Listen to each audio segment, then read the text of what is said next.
Hi, everyone, and welcome to another episode of Wellness Day, a podcast coming to every Wednesday here from the Jahangir Wellness Center. My name is Kavas Jahangir, and here from the JWC studio, I've got a special guest. I've got Dr. Shashikant Patil. He is the head of our blood transfusion and blood center here at the Jahangir Hospital. And today is a special episode because for me, blood is a fear, or used to be a fear.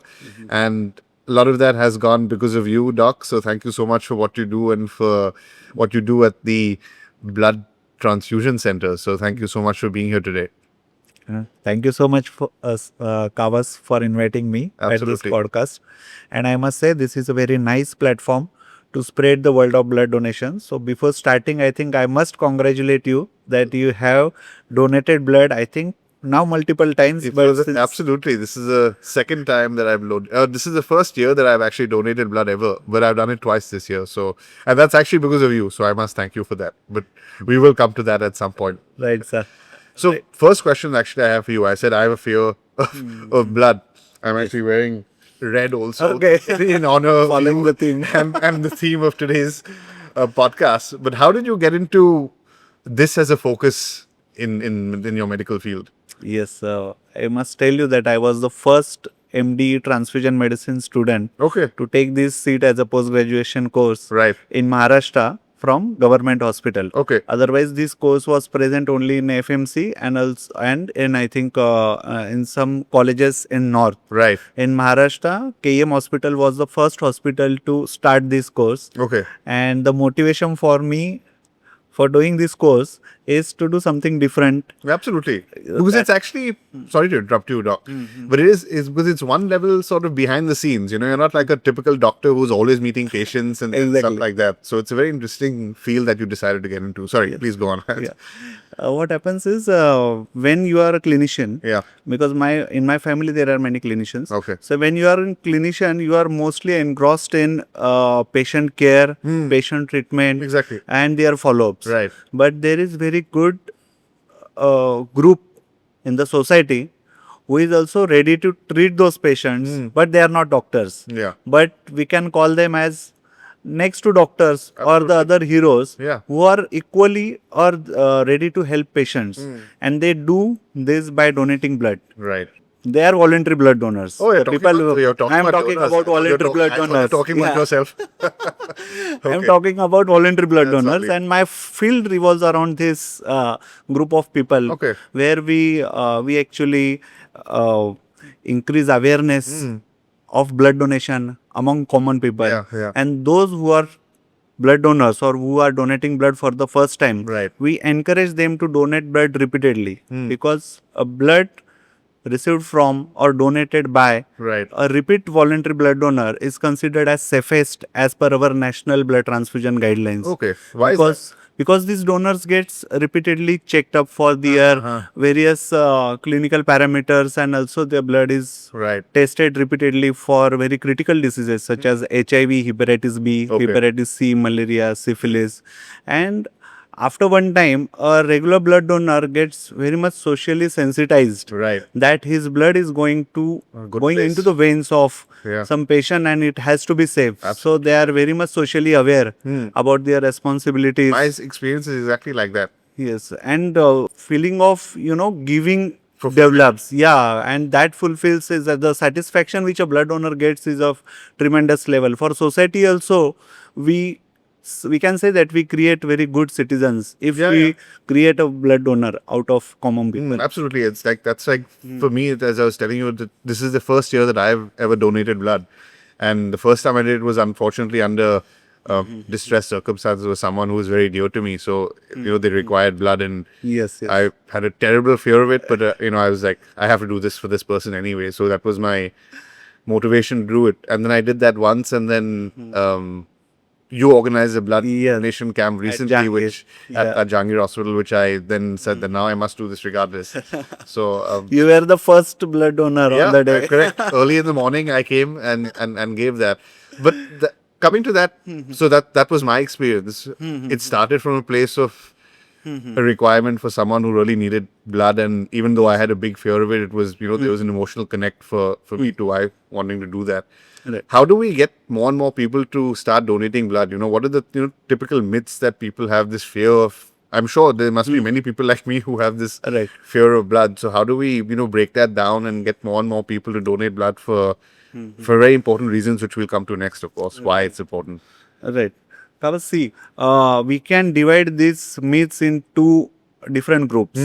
First is the myth which is there in patient or in patients in the mind of patient's relatives or at patient end. Right. And one is a myth which a common person who don't have a patient with them, Yeah. but he or she knows that blood donation is required, but there are certain myths. We will start with the myth which is there in mind of patients or their relatives. When a patient requires blood, they directly rush up to blood bank, or currently we are calling it as blood center. Yeah, because it is, which we'll come to again. Right. There's some very cool things that you're doing there, but we'll get to that. Right. They come to blood center and then they ask for, see, my patient's blood group is O negative, please arrange blood. Now, everyone must understand that blood cannot be manufactured like medicine. Yeah. It cannot be manufactured. It has to be collected from someone. A blood center in India only collects blood, it processes it, and it distributes. Not only in India, in overall world. Right. There is no other formula for production of blood. So it has to be collected from voluntary blood donor. So most of the patients, they do not understand this thing, or their relatives, that if we regularly donate blood, or if the society or who are the volunteers who are more than 18 years of age, if they regularly donate blood, and if that blood is ready at store, at blood center, then that blood will always be utilized or will be given to patient. Yeah. So you must not search a blood donor when a patient comes into your family. That is one thing. And second thing, then these two groups are again connected. Yeah. So again, when we are saying that if a patient requires blood, then only we will go for blood donation. But that's not the thing. If you are more than 18 years of age, you are very much, you can donate blood. Yeah. But the fear is fear only. Yeah, That exactly. what will happen to me after blood donation? Fear is fear. Huh? Yeah. See, if it would have been a risky procedure, the medical science would not have Allowed it. allowed it. Yeah. That is one thing one must understand. Second thing is we must understand that we have more than 5 liters of blood in our body if your weight is more than 50 kg. Okay. Amongst which 1 liter is a buffer volume. Okay. God has given us that 1 liter see. is very, it is a buffer volume. Right. Okay. Amongst that, we are donating either 350 or 450 ml of blood. Okay. So, So that is than nothing. half of your buffer. Yeah, it is 8 to 9 ml per kg. Okay. And it is less than half a buffer. And that blood donation is going to help you health-wise also. By giving blood. By giving blood. really? It How's helps that? a lot. Most important thing is it removes iron from our body. Okay. There is one interesting phenomenon. Our body can take iron, it can absorb iron, Right. but there is no mechanism to remove the iron. Oh, I didn't know that. So Other than, removal I of suppose, huh, blood.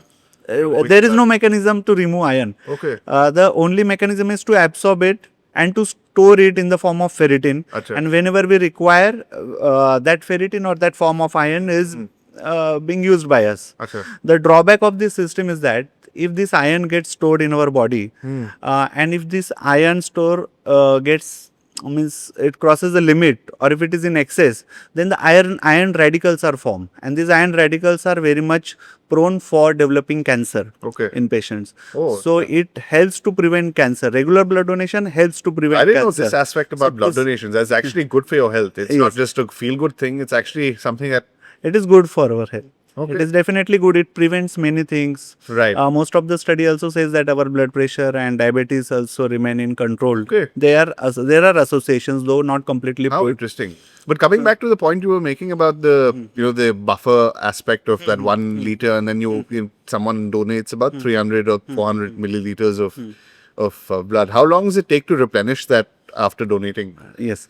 For whole blood, if you donate whole blood, it takes around 3 months for Oh, it takes that male. long, huh? Okay. Yeah, and 4 months for female in Okay, India. right. So that is how the donation interval is So calculated. you're not allowed to donate for 3 months For or 4 next months. 3 months. Okay.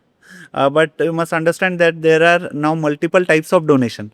Okay. So One not is just simple giving it's blood. that is one prototype, that is blood donation, whole blood donation, which is most commonly done. But you can donate specific blood component also. Now then we can discuss what are the different components, yeah. components and what is blood actually made up of, Right. and what we are doing with that collected blood. Yeah, yeah. So the blood actually is composed of various cells and one part called as plasma. So Right. cellular part and plasma are two different parts. And in cellular part there are red cells, there are platelets, there are white blood cells. Right, correct. And in plasma it is one of the liquid matrix which keeps this blood flowing, and it has lot of nutrients in it. So you can donate any of these components. But obviously, when someone donates blood, they're just donating blood. It's, I suppose, people like you who will then separate it out into the red blood cell, into the Yeah, white we blood cell, separate it. Yes, the yes.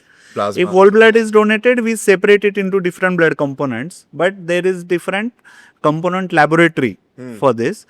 So after blood donation, within 6 hours, we have to separate all these blood components, Right. and those blood components go to different patients who require it specifically. Yeah, yeah. So nowadays, whole blood is not that much required. Whole blood is the raw material which you are donating. But if we separate red cells, it is used by anemic patient. If we separate platelets, currently dengue patients are coming a lot, so Yeah. platelets are required for any bleeding or any Right. dengue patients. If plasma is separated, it is useful for burn patients, also for any patient who has lost lot of blood. Okay. So when volume replenishment right. is required. So there are various uses of different blood components in different patients. Right. We can say that if you donate blood, that blood is going to go to 4 different patients, 3 to Fantastic. 4. So you are going to save lives of 2 or 3 patients. Absolutely. 3 or 4 patients, in Right. fact. So Just so simple. Just by giving your own blood, you can save so many lives. we can save so many lives. Yeah. So, Which actually comes to my next question is that, people think that, chalega, how much difference is my blood going to make? But that's exactly what you're saying.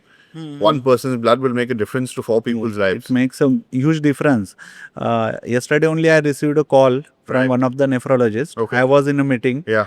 and he said, Dr. Patil, one patient is bleeding and we require blood within 10 minutes if it is possible for you. In the hospital. In the hospital, and we provided it by our emergency blood transfusion protocol. Yeah. We provided it, and there also I came to know the importance of that single blood unit. That blood bag which was donated by a voluntary blood donor, by taking all the risk which are myths actually, that blood unit saved that life, and the clinician came to me and he said because of that blood bag the patient's BP got to normal. Otherwise, he was going into hypotension, he was sinking. So that is importance of each and every blood unit which we donate. Fantastic. That's incredible. Right. But coming to a different point, we'll come back to blood donations because I think it's the key of what you were talking about. You talked about different, blood groups, O positive, AB, and so forth. I know that, before this podcast started, we were talking about there's actually far, far deeper things beyond that. You talked about something called a Bombay group, which actually is something that exists Yes. as a blood group. Can you just tell us what that is? I'm sure people would be interested to hear that. So there are different types of blood groups. Right. Like the common Everyone ones that people knows know. A, A, B, A, AB, positive. all O, that, and yeah. then there are negatives of same. Right, like exactly, A yeah. negative, B negative, O negative. But let me tell you, these are only major blood groups. Other than this, there are more than 40 blood groups. 40, that's... 40 blood group systems are there. Huh. And we need to check for each and every blood group system if the patient requires that check. So that thing is there. It is under, you can say, a research. There are more than 40 blood group systems. I see. So amongst which you are specifically talking about Bombay blood group because the name is involved. Yeah. Bombay, everyone likes to listen about it. Right, right. So Bombay blood group system was invented in Mumbai only. At that time it was called as Bombay, and it was invented at very college where I learned this, that is KM Hospital, Mumbai. So here that blood group system was invented, and the specificity or the importance of this blood group system is it looks like O blood group. if you do not do a complete blood group checking, it looks like O positive or Okay. O negative. So people with Bombay blood group system think that their blood group is O. But the problem is that it is not O blood group system. Okay. There is again some absence of one antigen called as H antigen, Right. which people generally do not check. Right. If that component is absent, then their blood group becomes Bombay blood group. Okay. In a nutshell, Huh. if your blood group is A positive, Right. you have that A antigen or A protein on your blood, Okay. on your red cell. Right. If your blood group is B, then that B protein is present on your red cells. That is the identity of your red cells, which is called as blood group. And if RH antigen is present, then it is called as positive. Okay. Right. Now coming to A and B blood group system. Right. If A is present, your blood group is A. If B is present, your blood group is B. If both are present, your blood group is AB. Right. And if both are absent, AB is the rare one, or is AB is the rare one. Is the rare one. AB is the Yeah. rare one. And if both are absent, then your blood group is O. Oh, I see. Okay. Now, the thing which got invented was all these proteins which I am talking about, A and B, Hmm. they are sitting on one H antigen. So, their base is again one protein which is H antigen. So, in O blood group system, that H antigen is present, Okay. the base of A and B blood group. Right. But in Bombay blood group, that H antigen is absent. But coming back to these 40 that you mentioned, Bombay being one of them, are these are these subcategories of this A, B, O, A and B, or they're separate altogether? They are separate altogether. There is M, N, S, Duffy, Kid, Kill. But then today, if someone goes for their blood test and they still only get the big ones like AB, Yes. A positive or B positive. So then, what is the implication of these 40 that exist? Yes, the implication is seen in multi-transfused patients. Generally, it is beyond scope of our work to test for each and every blood group and to find a perfectly matched blood. Yeah, No, it's not possible. Right. We can find ABO matched or maximum RH subtype Okay. and KL subtype. Right. So that 4 or 5 blood group system matched blood can be given regularly. And if a patient requires blood transfusion repeatedly, there are some patients who require blood transfusion every 15 days, like thalassemia, sickle cell anemias, and like cancer patients who regularly require blood. Yeah. So, in that case, actually, what happens if we get a repeated transfusion of minor blood group mismatched blood, they develop some antibodies against those minor blood group antigens. And that phenomenon is called as alloimmunization. It means after some days, though ABO compatible blood group system is present in stock, Okay. but the blood doesn't get matched Okay. because they have developed these antibodies against those minor blood group antigens. So that is one of the side effect of repeated blood transfusion. Till now, it's not yet prevented, yeah. but there are some preventive strategies which are applied. So Okay. we are studying on that. We are also trying to apply those strategies on multi-transfused patients. So coming back to more practical. Right. So it has become more technical. I don't. Yeah, I mean, I'm sure I can see the passion in your eyes when you're talking about it, which is great. But I'm sure what also people want to know is a very simple question: is how can they be healthy in terms of their blood? What can they do to keep your blood healthy? Okay, to keep our blood healthy, again, I think in most of your previous podcasts, many clinicians have Right. Yeah. talked about it, and We've that had is nephrologists particularly talking about and that is nutrition. Yeah. Nutrition is the one thing. Right. Whatever we are eating, it is going to reflect in your blood. So, if you want to keep your blood healthy, you have to have balanced diet. So There what do is you- no other option. So what do you do for your balanced diet? Just study the balanced diet, how much percentage of carbohydrate is required, what percentage of fats are required. Yeah. Micronutrient knowledge about micronutrients among common people is very less. Amongst it, if you want to be a blood donor, voluntary blood donor, you have to have iron-rich food. Okay. So, yeah. jaggery, or there are many types of iron-rich food available in right. market and also in our daily use. So, just focus on that and avoid all fast foods, unnecessary teas, coffees, and others. So, nutrition is the thing which keeps our blood healthy. Right. And of course, exercise. I'm sure. And obviously, Yeah. exercise. I know. I'm particularly because I know you're one of our leading cricketers in the hospital here. Yeah. So exercise is very important. So it's good that we see you on the field also. Right. So let me ask you then one question before we get to the end. What are some of the coolest things that we're doing at the blood center right now? Yeah, coolest thing Oh, is that you think is the coolest thing? the coolest thing. When we started this podcast, I mentioned you about you can donate not only whole blood, but different blood components are also donated. Yeah. It's not only whole blood, but in a live machine, you can donate only platelets. You can donate only granulocytes. You can donate only red cells. Okay. You can donate only peripheral blood stem cells. So all these things are now established at our hospital. Since last 4 years, we have developed apheresis blood donation as one of our important aspect or wing of our blood donation area, where now voluntary blood donors are coming by taking appointment and they are donating platelets for dengue patients. The most of our staff are donating granulocytes for highly infected patients or No, but when immunocompromised. they come in, they're saying that, oh, I want to donate my blood, and they say specifically, I want to donate for platelets. SDP, yes, they are that much of awareness. Now it is a one of the lengthy procedure. It takes around 1 to 2 hours. Oh, really? Yeah, it's kind of dialysis machine you must have seen. Yeah, that yeah, kind yeah. of apheresis machine is Okay. there that selectively separates our platelets into a different bag and all other components. So it's are, not as simple as someone just donating blood, and then it's your job to then break it up into this kind yeah, of thing. that thing is also there. I see. But this specific blood donation wing, also available. also called as apheresis area, is also there. That Okay. procedure is called as apheresis. Right. Meaning of apheresis is to separate.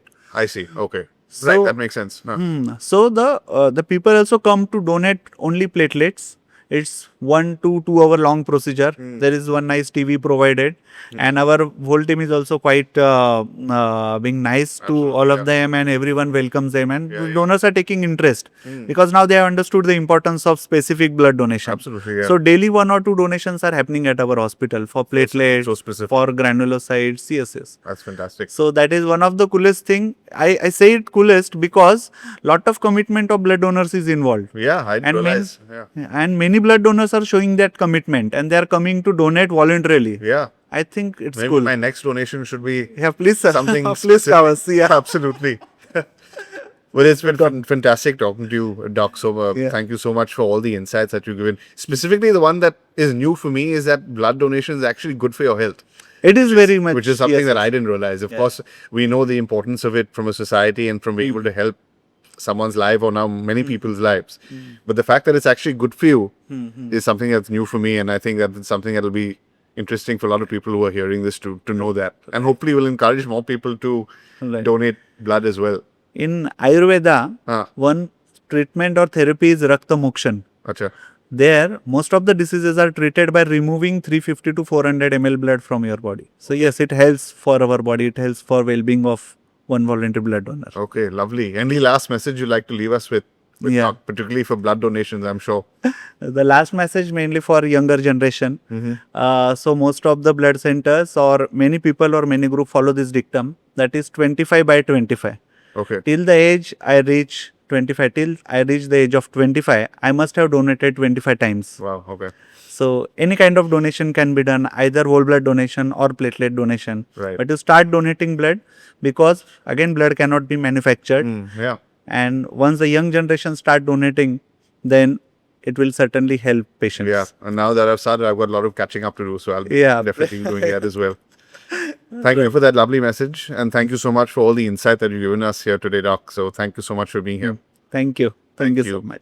Thank you all, and I hope you enjoyed this week's episode. We will see you next week, but before you do leave, do not forget to please hit the like and subscribe button here at the bottom. Thank you.